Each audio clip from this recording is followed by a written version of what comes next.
With so many options, why choose Arizona State University? For me, the only online option was ASU because of the quality. Their faculty was really involved with their students and care about your personal journey. The dedication to my personal development from my professors, that's been extremely valuable to me.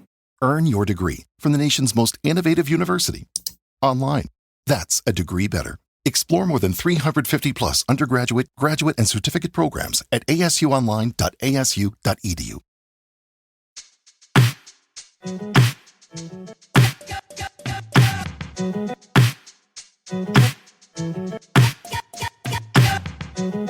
Welcome, everyone, to American Girls, the podcast. This is the podcast where we're reliving the American Girls series, book by book. I'm Mary. I'm still Allison. Not a paper doll. Not yet. Not that yet. we know of. And we're so excited. We have a very special guest joining us this episode. We do. We were so inspired by the Caroline Craft Fair that we wanted to create an opportunity for you to get crafty in the cold months or whenever you're listening to this. So we are very pleased today to be joined by Lily, who is better known perhaps on Instagram as @LibrarianKiddo. Lily? Hello.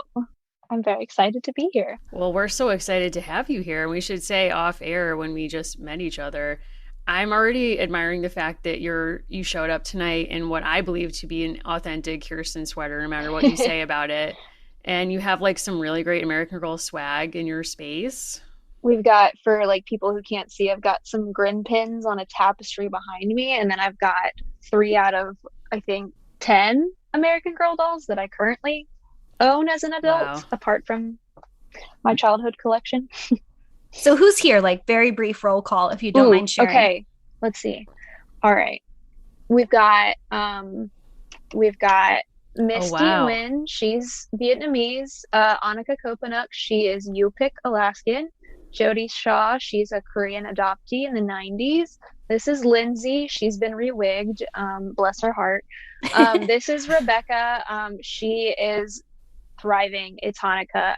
You can't really see the menorah, but this is it's gorgeous. Like, it's like cast iron, not cast iron. It is like actual metal, and it's gorgeous. Whoever designed Rebecca's Hanukkah like swag, A+. And then we have Meg, who is standing in as Rebecca's cousin Anna. And then up here we have Clementine, Melody, Kit, Hattie, who's my 1920s doll.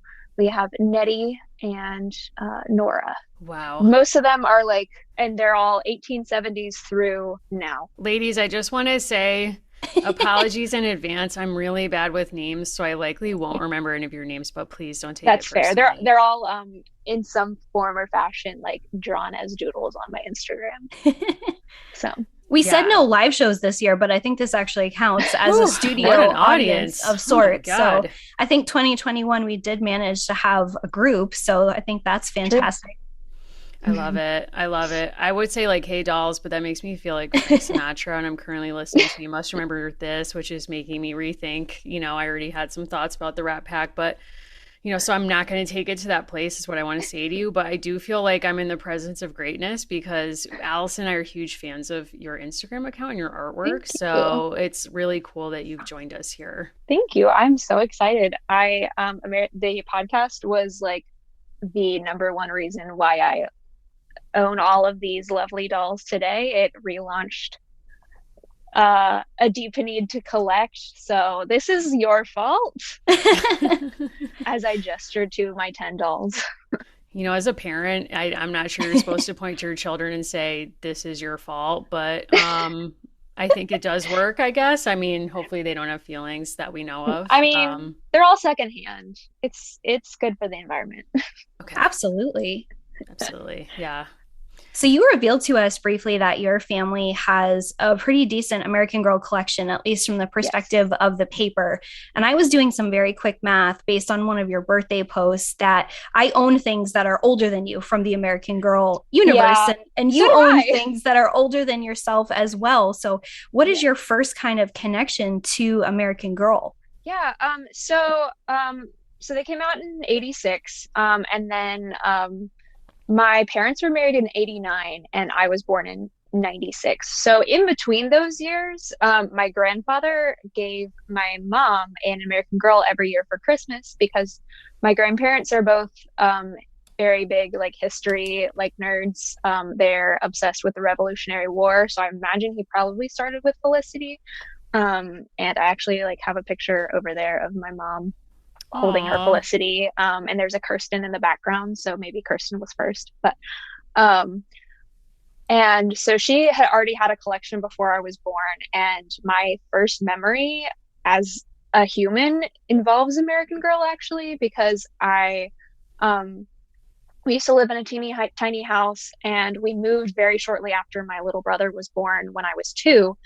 And I distinctly remember like toddling into this like guest room, which was going to be mine had we stayed in that house. And it had her dolls on a bookshelf in the wall and a little like cast iron parlor chair and pink glass tea set. And that was supposed to be my room had we stayed there long enough. But as a actual baby, I remember going into that room and then pitching a fit because I wasn't allowed to like spend the night there.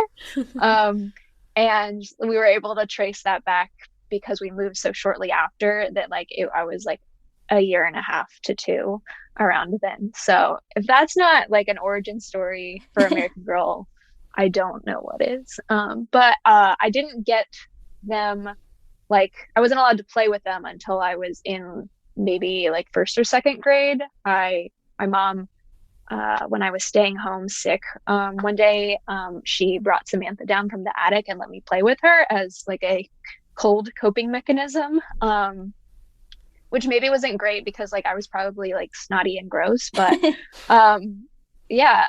So that was the first time I was allowed to play with them. And then once that happened, it was all downhill. Well, it's nice that, your mom didn't force you to go into the attic and meet Samantha there and then do weird homeschooling situation. It's for the best. Yeah. Yeah. I mean, it's probably wouldn't have helped your health in that situation or perhaps your education, I could say. I mean, I would have thrived if I had just like only lived on American Girl books for my education. I think that's sound. So did you read the books growing up around that same time? Or yes. I don't think I read them. I was like quite good enough at reading in 1st grade to read them. Although I read the Junie B. Jones books, and those are a similar like length, but like not as similar in terms of like content. But although we love Junie B. Jones, don't get me wrong.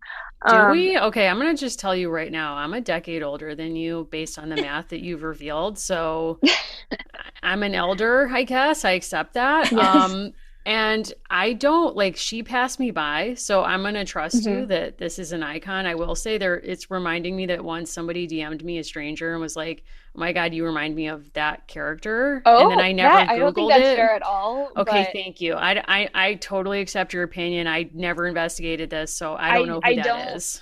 Yeah, I don't think that that's accurate. Okay, thank you. I read them in 1st grade, thought that they were great, and I hadn't touched them since. And then this year I've been listening during our Christmas rush at work. I've been listening to the Junie B. Jones books on audiobook, and they're hilarious. I was expecting them to not hold up and for me to think that she was a brat and just a lot, but they're actually funny. She's like kind of like a millennial Ramona, where she just like, she really genuinely means well. And it just never happens. She's kind of like a Molly, imagine a 5-year-old Molly, and that's kind of what you'd get. She means well, and she just doesn't do well all the time, but it's not her fault. Yeah, I think I don't know how fun they would be to like read as like actual books, but as audiobooks, they're very entertaining. So they have them on my library's like audiobook thing, so you should check them out. They're really funny. I will. I'll do some research. But what were the American Girl books that really resonated with you early on? Kit probably the most, which I know y'all haven't covered yet, but I'm very excited for y'all to talk about because she is like very into writing and shenanigans and social justice, which I think is like all things that like you guys care about. And I think I liked her books the best. And I really liked the Samantha books and Nellie. I really liked Nellie as a character. So I thought that Samantha at the time was a little bit spoiled, and I probably was too. So I tried to reject my Samantha-ness. But I really liked Nellie as a character, and I still really like her now. So, but I think, yeah, probably Kit. Something kind of interesting about your work, because you do a lot of interesting character studies, like you create your own characters, and it's like you're giving us like a collector energy like Samantha, you're dressed like Kirsten, you've got like the Felicity memoryscape behind you. So like, who are you? Great question. Okay, so I figured this out very soon into the podcast of listening to it last year, where you guys asked each other what you were, and I was like, if I need to know my answer just in case like I ever have anything of worth to say in this realm. So I decided then I am a Kirsten wing Kit using the like Enneagram language, which like it's fine. But I'm mostly a Kit. I've got the same like spunky, but also a little bit tomboy, a little bit girly, likes to go on adventures, would love to ride a scooter made out of an orange crate like Kit did. But also I am like crafty and like seamstressy like Kirsten and also Caroline. Had I grown up with Caroline, I think I would have like really strongly identified with her, because she has the same amount of pluckiness as Kit or Kirsten, with the whole like raccoon and bees shenanigans. But she also just like, Kirsten's the introverted part of me. She's a little bit calmer than Kit, so mostly Kit, a little bit Kirsten. Important follow-up question. Would you let a raccoon into your house? No. So maybe I'm not a Kirsten. Also, I realized like I grew up saying Kirsten, but then I've been told that it's actually Kirsten, so I kind of code switch in between those two. So in my heart, I know it's probably Kirsten, but like for my mom, who will eventually be listening to this, like I'm gonna call her Kirsten. Yeah. Mostly a Kit, a little bit Kirsten, definitely a Caroline had I known about her in my childhood. Apparently I relate to all of the blonde ones. Weird. Which doesn't like make sense because I always wanted to have brown hair. Counter trend alert. Yeah. So something we'd kind of talked about was, you know, you make really cool art for different people. You also take commissions, right? You do all different kinds of things. But part of what got us interested in talking to you is doing some research about the history of American Girl and paper dolls. And kind of right as American Girl was doing some turns towards the digital, they also did this kind of throwback piece in a lot of what they put out. So we kind of had to go to a toy expert, and you were at the top of the list. Yeah. So I really love the paper dolls that American Girl came out with. They were in the magazines between, like, I believe, like, around the time that the Girl of Today dolls were released. So, like, early 90s. And I think they stopped putting paper dolls in the magazines around, like, 1998. Because I have magazines after that, and they don't include that. So right around the turn of the millennium, they stopped putting the paper dolls in there. But the thing that was really special about them, which kind of sparked my love of characters design in the first place, is so they would interview a different like girl subscriber of the magazine, and they would ask her about all the different women in their family and like what they wore, what time periods they were, and like a little like Twitter-sized blurb about them. And so it would come with like one of these paper dolls of like the original girl who was very 90s. Like this one's the one that I'm holding is 1996 Taylor, who likes to wear different colored socks and Converse. And then for each character, it'll go each generation. It'll have their grandmother, and so we'll have like Prairie Girl outfits, some of them who were more recent immigrants, they have their family's traditional attire. There's like an adopted Korean girl who her all of the outfits are handbox from the women in her family, their respective time periods. And I thought they were really cool because my dad's into genealogy and he likes to research that and talk endlessly about it at the dinner table. But the ways that he like came to know all of these things about his relatives was more from these like concrete like things like censuses and all these other primary source documents that are like very important in painting a picture of history, but they kind of only painted a history of the men in the family, and because they were the property owners, the ones who got enlisted in wars, the ones who passed on the family name.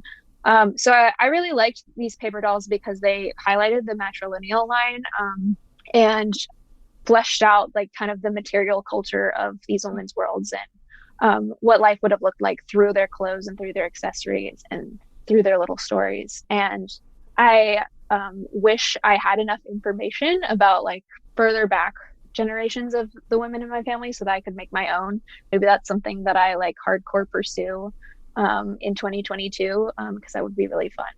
But I think that they're really special because they allow girls of today, or I guess of the 90s, to see that side of their family's history and relate to these girls who care deeply about their family stories and want to learn more about them in a way that's a little bit different than the very valid but like very patriarchal like history narratives that are passed down. Yeah, totally. I mean, based on your description, I do think these paper dolls are actually like a really radical intervention from American Girl. Like it presents something so different, as you say, from a lot of other genealogy conversations. And I mean, they were always like a major favorite part of the magazine for me too, because I also loved reading the stories that were on the back, printed on the back of each doll. Yeah. I also have one of the outfits. It's the ski outfit from the 90s that came out during one of the Winter Olympics. It's not the ski outfit, but it's called like après ski. So like after skiing outfit. It's like a big chunky white sweater and a red floral skirt that's like kind of like millennial Josefina. It's very cute. I have it for my doll Annika. But the accessories for that outfit include paper dolls that are like, it includes like the tiny versions of the magazine paper dolls. So I have the tiny book somewhere. I don't know where here they are. They made teeny tiny oh my God, that's adorable. For your doll to have her own version of the magazine paper dolls. And it's so meta. I love it. So I currently own 2 different sizes of this girl. Her name is Sarah Street.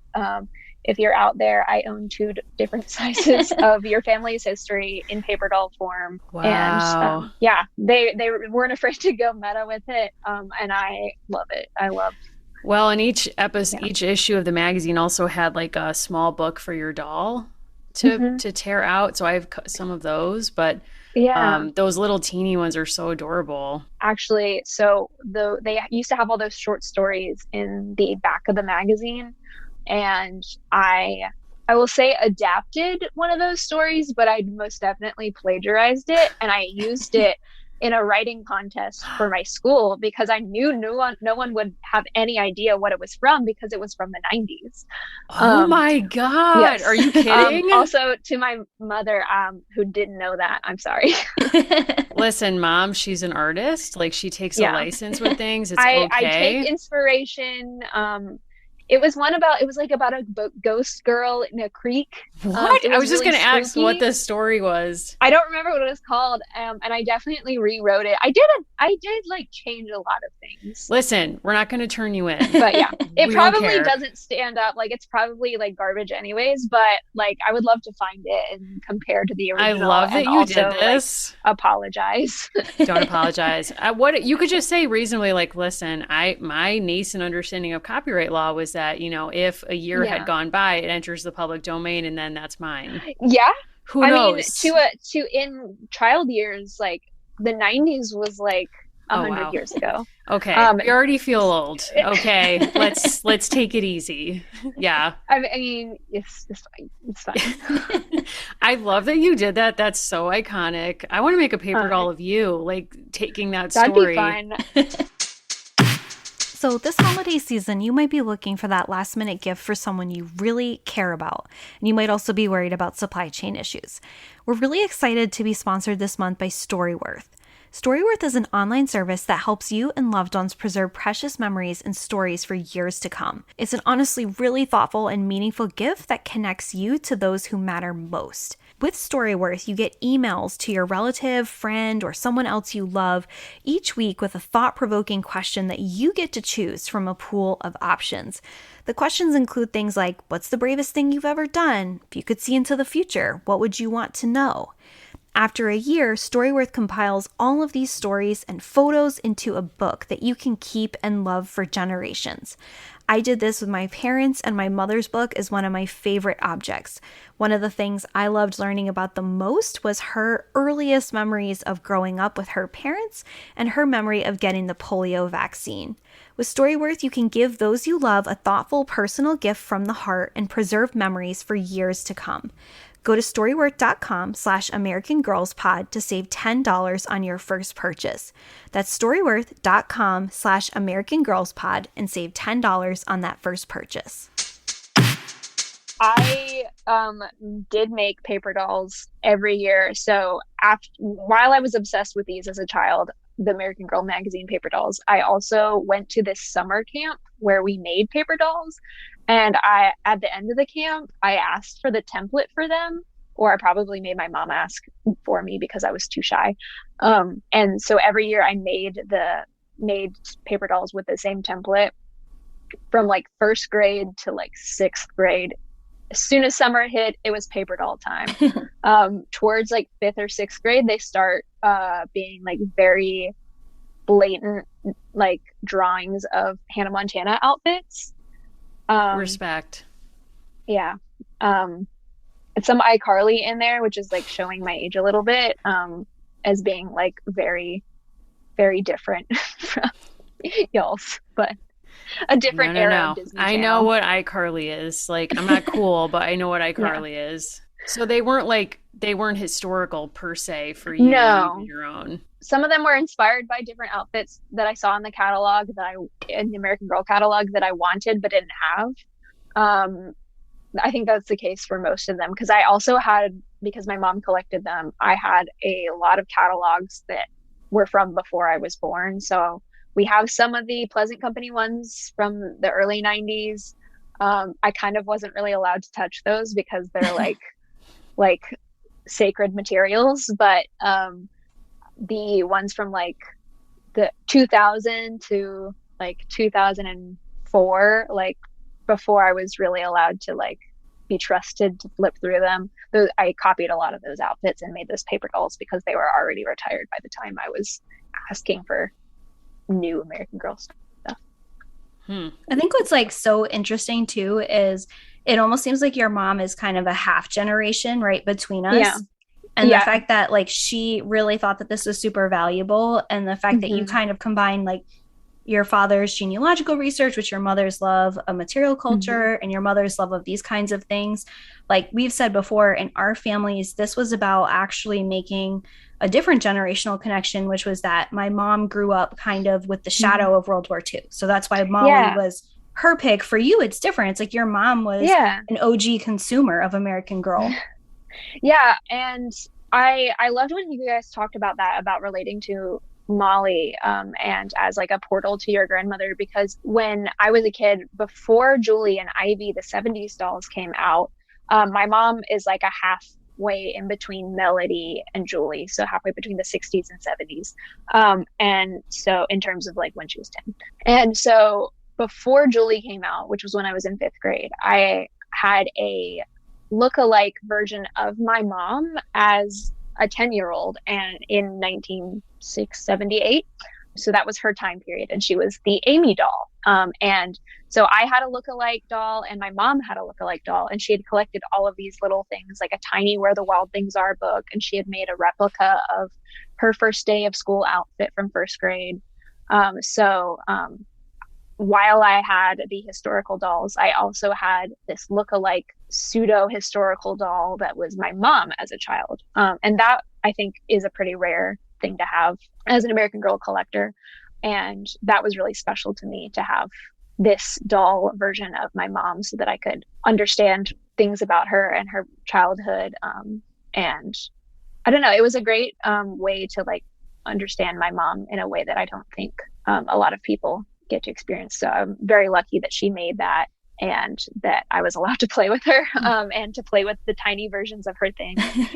She's now collecting things to make, now that I am like enough of an adult to like childhood is like in retrospective, she's been collecting little bits and bobs of accessories, like making Halloween costumes that I had as a kid for my mini-me doll. There's definitely a lot of intergenerational conversation with those dolls. Yeah. And both of my grandmothers actually, my mom's grandmother sews, and she sews a lot of American Girl clothes as like a side gig. And so she had a few of her own. So we went to her house, we played with her dolls. And then my dad's mom collected some. She had like the core for like Addie, Samantha, Felicity, Molly. I think she had Kirsten as well. So 5.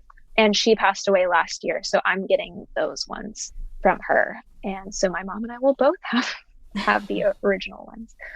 So yeah, definitely privileged to have that like American Girl from in the doll form, especially from all these different directions in my family. But that definitely made me appreciate it more because I knew that they were really treasured possessions in my family. And even like to my little brother, we joke that this is our like family's inheritance. That we may not have a lot of money, but we are sitting on an American Girl like just like treasure trove. It's like national treasure in our attics. Wow. Well, it's interesting because I mean that was Pleasant's dream that these would become things passed between generations. But I'm interested in knowing, like, can you think of an example of something that your mom shared with you that perhaps you wouldn't have found out another way, but like only through like sharing the doll that's like the first grade version of her or having conversations about dolls? Like, are there stories or things that you learned about your mom's experiences that you might not have gotten elsewhere? Yeah. So one of the things that was really, really special about the Amy doll is, so my mom grew up in the 70s for the most part, like akin to the Brady Bunch kids. And she grew up in Georgia, and the American Girl lookalikes at the time, when you bought them in the 90s, they came with the templates to write your own stories along with a 6-story arc. So like the meet, learns a lesson, surprise, and so on. So my mom actually wrote some of those, and she didn't finish all of them, but she made outlines for the arc that she had for her own Amy books. And one of the things that I remember from the like fanfic books was she talked about her best friend Melissa, and her friend Melissa, she had a congenital heart condition and she passed away a few years before I was born. So I never got to meet her. But one of the ways that I was able to like engage in that like relationship with my mom and her best friend, who would have been like an aunt figure to me had she been alive now, was like my mom had outfits of her and Melissa that they wore to their tap dance competition when they were like 4 or 5. And she wrote a lot about going over to Melissa's house to have junk food because my grandmother didn't allow a lot of junk food in the house. And so that, like, in hindsight, was a really unique and special way for my mom to tell me about this relationship in her life, that in a way that I could understand, that was like age appropriate, but also like I could learn all these things about Melissa secondhand through a play, without having to sit your child down and be like, so I had this friend and she passed away. It was just a really special way to talk about that relationship in her life. And I'm really grateful that my mom did that, because now I know a lot more about her. That's so special. Yeah. I think what's like so surprising hearing you narrate kind of different aspects of your family is that like women's things are important, women's things are valued, women's stories are important, and kind of generational shifts that happen to make certain families feel, I think, that way more than others. But kind of thinking even in other families, there's often sometimes this game of catch up, right? That people are trying to play decades later, or you're trying to watch that one little snippet you have of a family member. And the fact that in your family, that's a value, right? Like that's something also even kind of joking about with your brother, that these are important things. I'll be honest with you. I think in a lot of families that conversation would never happen because those things, whether they had a market value or not, wouldn't be talked about that way. Like the way people kind of casually toss out toys that belong to women, and then men's things are collector's items, right? Or, you know, Beanie Babies are like, we can't even talk about Beanie Babies, but they defy this conversation. But so I work in the toy industry, and I have for the past 4 years. And kind of one of the main reasons that I get a lot of joy out of that is because there are quite a few like teenagers and even adults that'll come into this toy store that remember it from their own childhoods, and they'll pick out things like, we've got a light bright, so they'll point at the light bright and say, oh my gosh, I had that as a child, and it was so much fun, and it made me so happy. I played this with my siblings or with my cousins, and I work in the back in an office, but I get to hear these little snippets of conversation that are a little bit more organic because I'm not on the floor trying to sell them something. I'm just eavesdropping, which is maybe like not the nicest thing to do, but I do it. But and hearing these little snippets of conversation about our customers, and I think toys are really interesting because, and paper dolls and books and all of these things that American Girl creates are really connected because they make something valuable out of play and of storytelling. And I think that was something that was instilled in me as a young child, and it's something that I want to provide for later generations. I love helping grandmas pick toys for their 2-year-old who is going to like stick everything in its mouth. And I don't know, it's toys are a really great way to make a connection with someone because I know that to be true from my own experience. And so I think that helps me engage a lot more, whether that's through art or through toys in general. People respond to these happy core memories. And I was, privileged and blessed enough to have so many core childhood memories. And I really want to share that and make that something for more people. So can you maybe talk a little bit about like returning to your paper doll journey? So we leave off with you in summer camp. You're imagining Hannah Montana, a living legend, Hannah Montana. Like how do you get, like, I think what you said about the value of this brand being its the way it centers play and storytelling is so special. And I think the paper dolls invite like both of those things. So I'm wondering, like, how does your paper doll journey evolve to kind of like the work you're doing now, where you're in a really powerful way, you're inviting people on Instagram and other platforms to kind of join with you in the play of imagining these characters that you create? So one of the ways that I see like pulling all of this this nostalgia and memories from my childhood, and also just what I see in the conversations, whether that's on American Girl Instagram, which is vibrant, and also with my customers at work, and seeing the kinds of toys that they want. I think my main focus as I've been creating these characters is to find gaps in history that haven't been covered yet, because there's an infinite amount of stories that you could tell, but obviously American Girl hasn't covered all of them. And one thing that I think American Girl does relatively well, sometimes some years better than others, is finding a story that has a lot of weight to it. Like Addie's stories are really serious. They cover so many like deep and like very traumatic experiences, like enslavement and family separation and what it means to reassemble yourself in a completely new life. And I think they handle that really well in the Addie books. But one thing is I wanted to create characters of my own that had that same combination of really nuanced storytelling, but also the delighting in the simpler things like the material culture of it. And paper dolls are a really great way to do that, because you're not making a fully like marketable like doll plaything.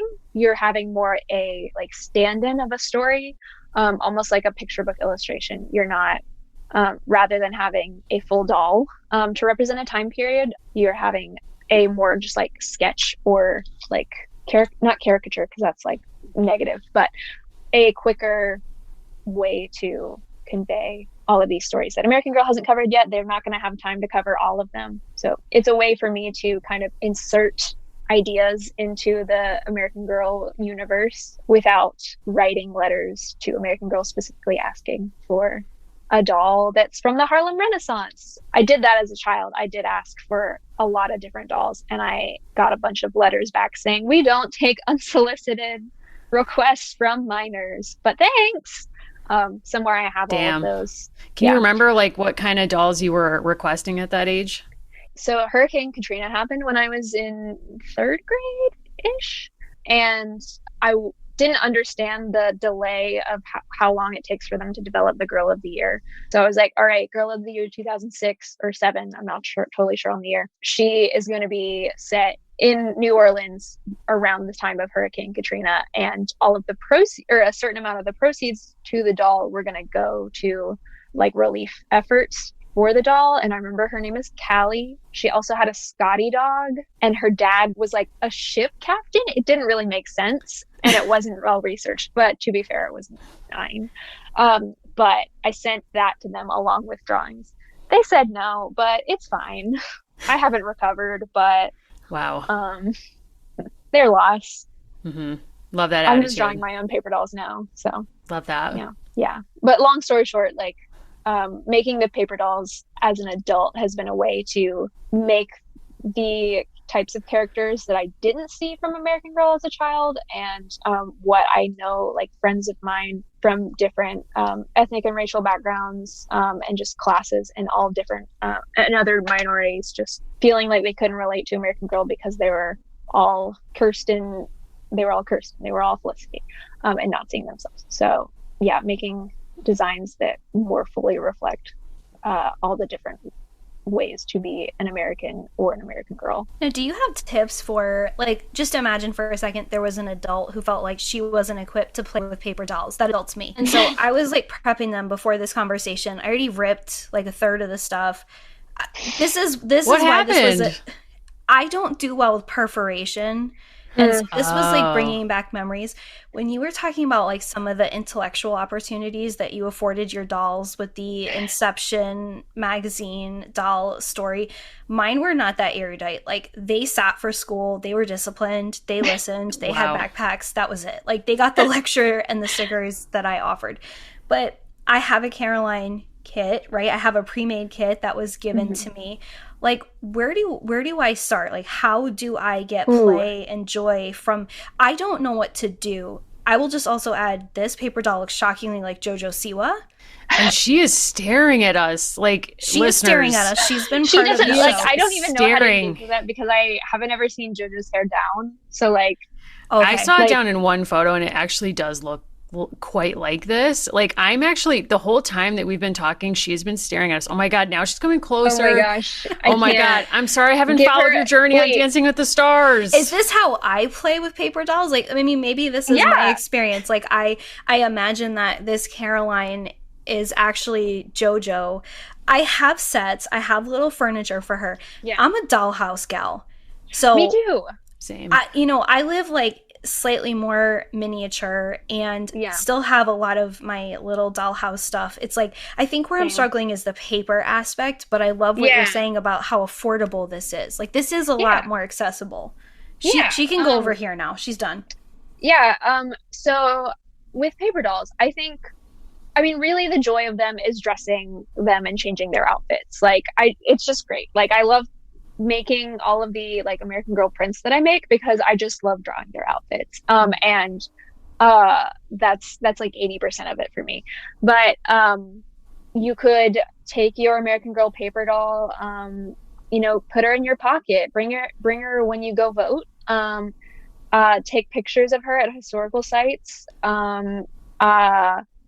take pictures of her, I don't know, on the subway. I don't have a subway, but I would love it. Yeah, so mine currently, I have these really weird speckled walls they're like kind of popcorny, so things don't stick very well to them. In my old house, I used to have these on my wall, just like blue tacked on. So that's something you could do. Maybe don't use blue tack if you're renting because it'll leave a blue stain. PSA. Wow. But the way that I have mine stored is I've got a glass top on my desk, and then I slid them underneath so you can see all the paper dolls, but you don't have to like mess them up. That's awesome. So that's a way to store them, kind of like pressed flowers almost. You could put them in books. You could use them as bookmarks. Okay, that's it. I like that. I like that. She's a friend that you can carry in your book. I imagine that both of you are the type of people that carry books, at least one book, with you at a time. Bring her along in a book. She probably won't fit in a cell phone case, but she'd fit in a book. I saw a TikTok, and again, it was a youth, like aka someone younger than 35. And they had paper dolls, and I was really excited because I also love paper dolls, but I also don't know how to play with them. And what they did was like send the paper doll around to their friends, and then the friends would like do a little photo shoot, and they kind of invented this running story about what this paper doll was up to. And like that's how like I'm like, wow, that sounds amazing to me. Again, thank you. Yeah, I think that paper dolls like tiny JoJo Caroline would be a great little travel friend. You could send her in the mail to people if you like felt comfortable that they'd send it back, or that also that the post office wouldn't bend it. I love the post office, but I do have some post office baggage.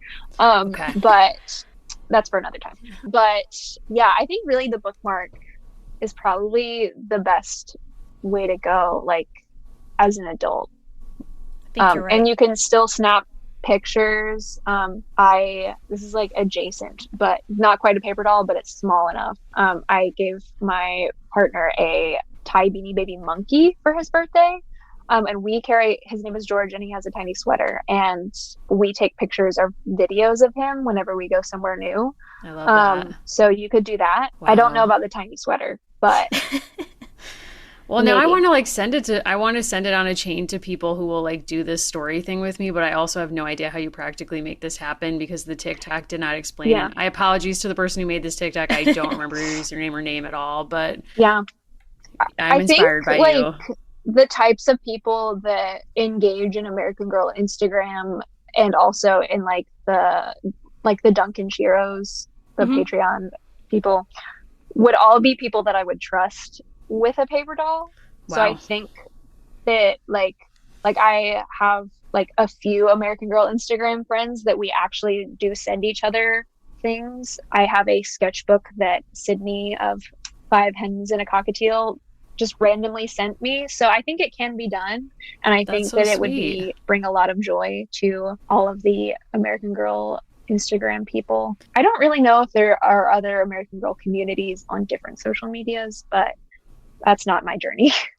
But I think that Allison's question is a good one in the sense that like it resonates with something you've said, that I think that the ways people play with them are either like when you receive a paper doll, like putting the clothes, changing the outfits, or it sounds like from your perspective, you get the most joy out of imagining these characters and like literally drawing the dolls. So it's kind of like two different approaches, I guess. Yeah, for me, making them is the joy, and I like giving them to other people, and then they play with them. So I actually don't play with them as much because the whole like act of creating them and coming up with their stories is like 80% of the fun for me. I hear that. You know, a couple years ago for Allison's birthday, I did draw us as paper dolls in different scenes in the past.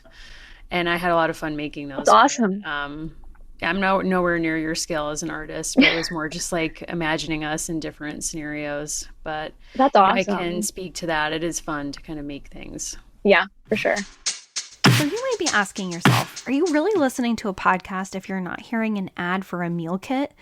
Well, we can answer that question. We're really pleased to be sponsored by HelloFresh. The holidays can be really hectic, but HelloFresh helps keep things simple, with recipes that cut back on meal prep and cleanup so you can spend less time in the kitchen and more quality time with friends and family. HelloFresh Market has this season's entertaining covered with options like holiday cheese and charcuterie board and skinny dip dark chocolate peppermint almonds. HelloFresh not only saves you time and money, it's just another way to learn how to cook and how to get around your own kitchen. If you go to HelloFresh.com/AmericanGirls14 or use the code AmericanGirls14, you can get up to 14 free meals and 3 free gifts. You'll be saving on average $65 per month when you order HelloFresh instead of doing grocery shopping. So again, that's HelloFresh.com/AmericanGirls14 and using the code AmericanGirls14 for those free meals and free gifts. And who doesn't love a free gift around the holidays?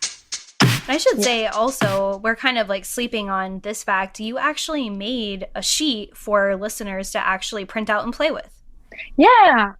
So I made some Caroline paper dolls. So the intention that as you're either listening to this or just when you need a minute to like de-escalate from holiday stress and just existing in December in the year 2021, it's just relaxing. Like get yourself some scissors and I tried to make them based in a way that like you're not trying to cut like absurd corners, because like cutting intricately is not really a skill you use a lot as an adult. But yeah, hopefully they're adult accessible. They're Caroline. I realized that I forgot her iconic Spencer. Is it Spencer's jacket or the hat? Yeah, so her actual paper dolls come with that outfit. So we can share what a photo of that looks like if people want to do it. We might think of it as like a bolo jacket. Yeah. But that is like essentially what one of her paper doll.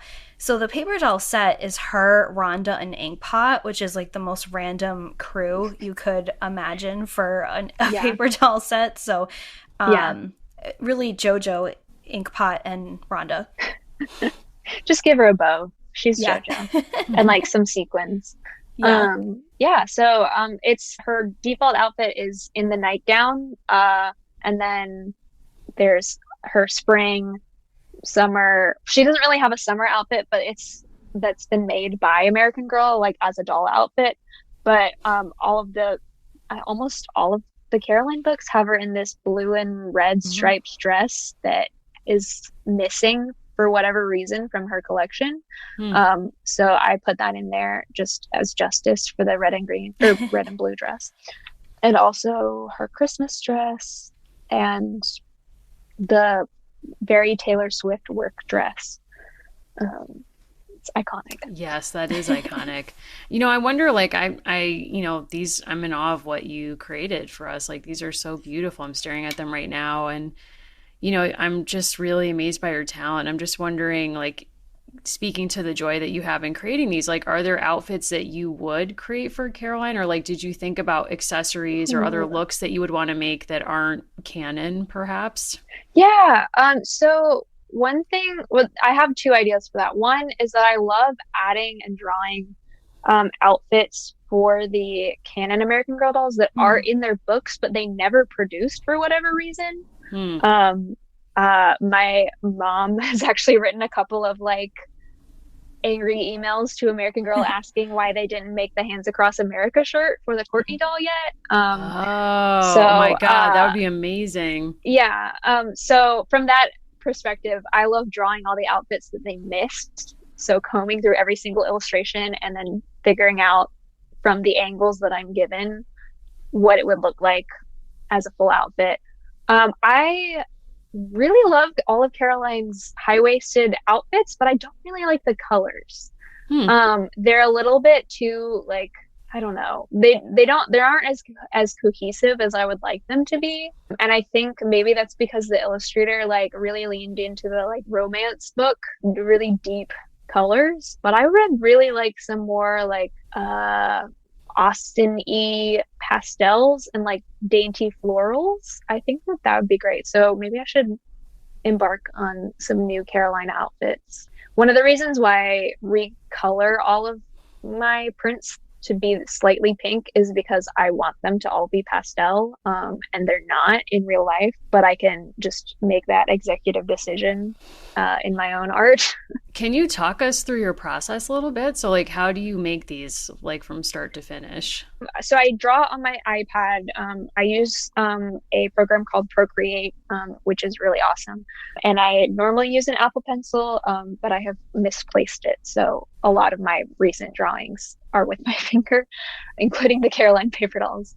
But I have on one layer, I will have a picture of screenshot from the American Girl Wikipedia, not the American Girl Wiki, and of the original product outfit. And then I usually try to pick a pose from paper dolls from that era.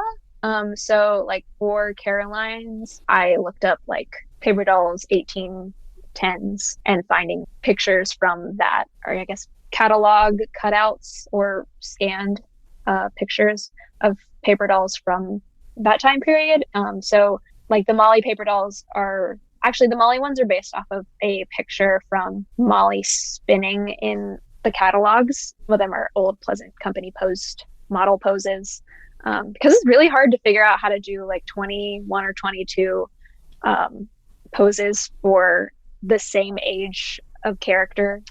You can't just do like hand on hip for each one. They have to be a little bit more exciting. So I start by looking up paper dolls from their respective eras. And then I draw them in the color that the original outfits are. So like Felicity's blue silk dress was originally blue in the illustration. And then I decided that I wanted them to all be like slightly pink. So I just put a pink layer underneath and then filter it. So everything is slightly tinged the same color. So they all kind of match. Yeah. And I really just go one by one and draw all of the outfits. There are a few gaps, like Nenea, the 1941 doll, doesn't have a Christmas dress. So I gave her Kit's Be Forever dress because I had already included her Pleasant Company dress in the print. So I just gave it to Nenea. It was only a couple years afterwards. It's probably not historically accurate, but I can live with it. And for the side characters like Nellie and Ruthie that have dolls, but they never actually fleshed out their collections enough, looking through every single illustration and even looking at the mystery book covers, because sometimes those were a lot more casual outfits. And if they didn't include it in the main series or on the mystery covers, then I have to get a little bit more creative and find some fusion of outfits from that time period based off of paper dolls for that age of girl. But yeah, it's a kind of a collage of American Girl Wiki as my primary source documents, and also the original book illustrations. I thankfully have almost all of the books. The only ones I'm missing are a few Girl of the Year books and some of the mysteries, so I can draw all of their outfits from the original illustrations relatively easily. Very cool. That's so awesome. If you had any kind of like parting wisdom or words from a grin pin behind you, what would it be? Ooh, okay. I like the one that's just cool with a thumbs up. It's to the point. Yeah. If you had like, let's pretend that the Pleasant executives who read your pitches as a child and rejected you in what some might call a not cool way, if they were listening, or even just other fans, what are the dolls or like the kinds of characters that you think are most needed right now? Ooh, okay. Harlem Renaissance doll. Number one, I just want a doll who is black to experience joy. Like, totally is that with you. Too much to ask Totally for? with you. Like, yeah. Yeah. Like, can I just have a Black American Girl doll who can just have a good time? Yeah. So my Harlem Renaissance doll, she plays the trumpet. Yeah. I just got her for my birthday in November, so I haven't really learned that much else about her yet. But I need to do some late night Googling to learn a little bit more. I don't know if this will help, but there's a really good documentary on Netflix right now that just came out about Ella Fitzgerald, and it covers her years in the Harlem Renaissance. So there's some really good fashions in the archival photos they show. Ooh, awesome. I also really, there needs to be an Alaska doll What is wrong with them? Like, wow. They haven't even talked about Alaska. They've done Hawaii twice, which is great. We love Hawaii. Hawaii is beautiful. It's got a great, rich history. They haven't covered Alaska other than in Minnook, Ashes in the Pathway, the Girl of the World book, Girl of Many Years, Many Lands. Sorry. The Minnook book is amazing, and it is about a Yupik girl in 1890 Alaska. And I think they really need to like revisit that, get some indigenous Alaskan writers to make a focus group. I really want that to happen. My Alaskan doll, she's in 1989 and she is obsessed with roller derby. Oh my God, that's awesome. That is the year that roller derby was first like broadcast on TV. So it would be the first year that it would be accessible to her, all the way in Alaska. Very cool. I think that's a missed opportunity. Let's see. My 1880 doll, yes, 1884. She is half Creek and half Black Freedman, and she is a beekeeper in Oklahoma, in an all-Black town. Again, like I just want a Black and indigenous character to just like experience joy, like, and be a beekeeper. That would be a great wow gift as an outfit for a doll. Yeah. Beehive, the veil, really a missed opportunity. I also have a character who's a birder, which is a little bit more like boring and doesn't have the like wow factor of a like wildlife rescue set in Australia, but it's needed. Yeah. We really need more disabled dolls. Joss is pretty much it, and that's not okay. I would love an autistic American Girl doll. I would love an autistic Girl of the Year specifically. I would love for them to make a doll with a physical disability, because they haven't done that at all. Yeah, there's just a lot more to American history than they've covered. I mean, they haven't covered every single year and every single class, every single like time period. So I think there's a lot more room for, I don't know, new stories. And I think a beekeeper and a roller derby girl should be some of them. Also, Misty, my Vietnamese doll in 1970s, she learned English using the Muppets, and she teaches English to other refugee kids in her community using handmade puppets. I haven't made those puppets in doll size because I'm not in that era of the pandemic yet, but we're close. We're close. I love that. Yeah. Oh my God. I'm a huge Muppets person, so I'm delighted to hear there's a Muppet role in your world. Yes. She does have a tiny Kermit. Oh my God. I think it was originally from a Happy Meal. Unclear. Another purchase from my mother. Wow. Yeah. I love this. She I love likes all these ideas. They're like grandkids to her. So she's like, oh, I haven't heard from you in a couple weeks. Here's a Kermit doll, or here is a tiny American Girl trumpet. It's the best kind of Is mail. that the move? If I stop contacting my mom, she'll start sending me presents? Is that what will happen? I think so. One time she sent me dollhouse Starbucks cups. What? I also collect calico critters and like Sylvania families and all those. So there was a phase where like once a month something tiny would arrive in the mail unsolicited, and it would be from my mom. That's amazing. Yeah. She doesn't listen. She doesn't drink Dunkin' necessarily, but she is a Dunkin' Shiro. Oh, yeah, we love that. She does like iced coffee. We love that. Yeah, love that. Yeah. I'm just thinking, Lily, if people want to reach out to you or kind of like learn more about what you do, is there a best way to do that on the internet? We don't want people just sending you like tiny Muppets unsolicited, unless that. I want that, but okay, maybe not in physical form. I don't know about that.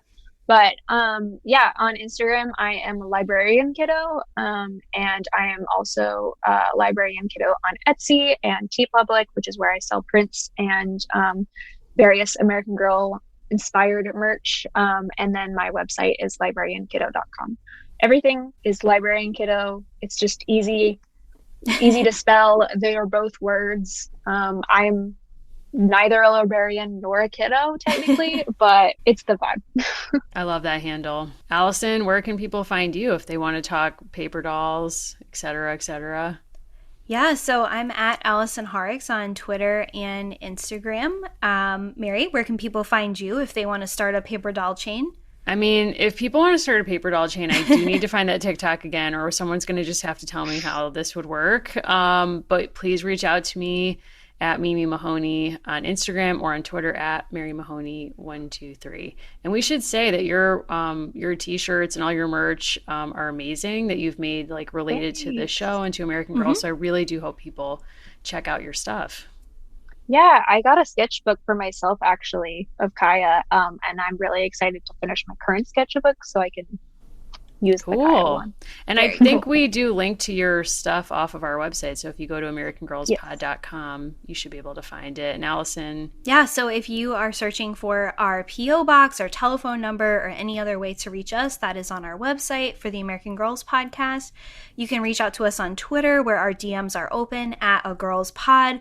We are not in the process of securing a sugar baby, though we do get asked that once a week on Twitter. You can find us on Instagram at American Girls Podcast. And we are also on Facebook, where we invite you to follow our page and give us some feedback there. Wow. Okay. Well, thank you so much, everyone, for listening. I need to go call an adult. And thank you so much for joining us. And everyone, we will see you at our next episode.